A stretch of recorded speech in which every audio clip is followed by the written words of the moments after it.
জামাত ইসলামের কিছু কিছু বন্ধুরা তারা বলছে তারা কেন্দ্র দখল, বিএনপি কেন্দ্র দখল তারা নাকি বেশি করতে পারবে না। বিগত 16-17 বছর তাদের কোনো ভূমিকা ছিল না। আজকে তারা এখন এসে তারা বলছে তারা দেশ পরিচালনার দায়িত্ব চায়। শেখ হাসিনার মতো এই ধরনের কর্মকাণ্ডে আপনারা লিপ্ত থাকেন, এই ধরনের হীন কর্মকাণ্ডের জন্য আপনারা এগিয়ে আসেন, তাহলে আপনাদের পিঠের চামড়া থাকবে না। আপনারা পিঠের শেখ হাসিনার কি পরিণতি হয়েছে বা তার দূষকদের কি পরিণতি হয়েছে স্বার্থে করেছে, কেউ নিজের স্বার্থকে জলাঞ্জলি দিয়ে দেশের পক্ষে কাজ করার জন্য, দেশের স্বার্থ সংরক্ষণ করার জন্য তারা আন্দোলন সংগ্রাম করেছে। আর কিছু লোক আছে তারা নিজের স্বার্থে রাজনীতি করেছে।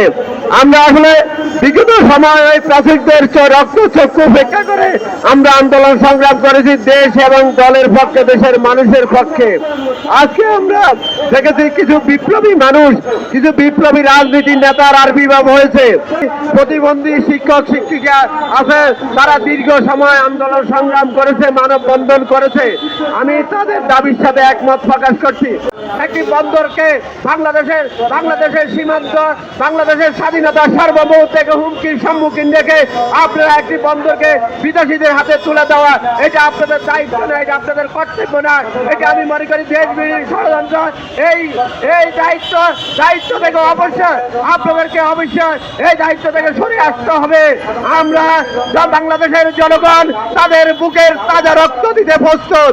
তারা অতীতে যেমনি ভাবে ওই ফ্যাসিবাদ এবং পুলিশি হয়রানির শিকার করে, খুন মামলা হামলাকে উপেক্ষা করে যারা জীবন বাজি রেখে আন্দোলন সংগ্রাম করেছিল, বিগত স্বৈরাচার শেখ হাসিনা পালিয়ে যেতে বাধ্য হয়েছিল।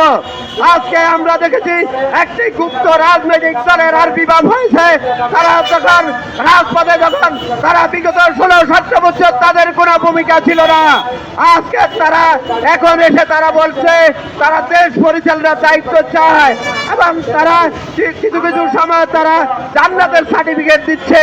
এরা ইসলাম বিরোধী, এরা ইসলামকে কলঙ্কিত করার জন্য আমাদের দেশের ধর্মপ্রাণ মুসলমানরা নিরীহ জনগণকে বোকা বানিয়ে তারা আবার এদেশের মানুষকে ইসলাম বিদ্বেষী প্ররোচনা দিয়ে আজকে তারা বাংলাদেশের মানুষের ক্ষমতা কুক্ষিগত করার চেষ্টা করেছে।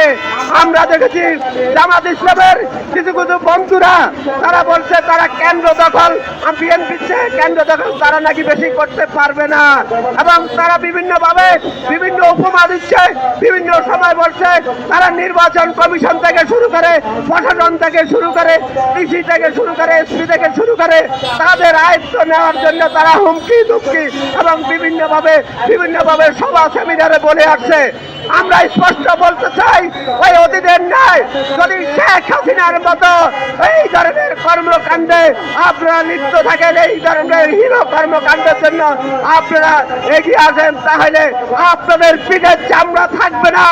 আপনারা পিঠের শেখ হাসিনার কি পরিণতি হয়েছে বা তার দূষকদের কি পরিণতি হয়েছে তার চেয়ে ভয়াবহ পরিণতি হবে।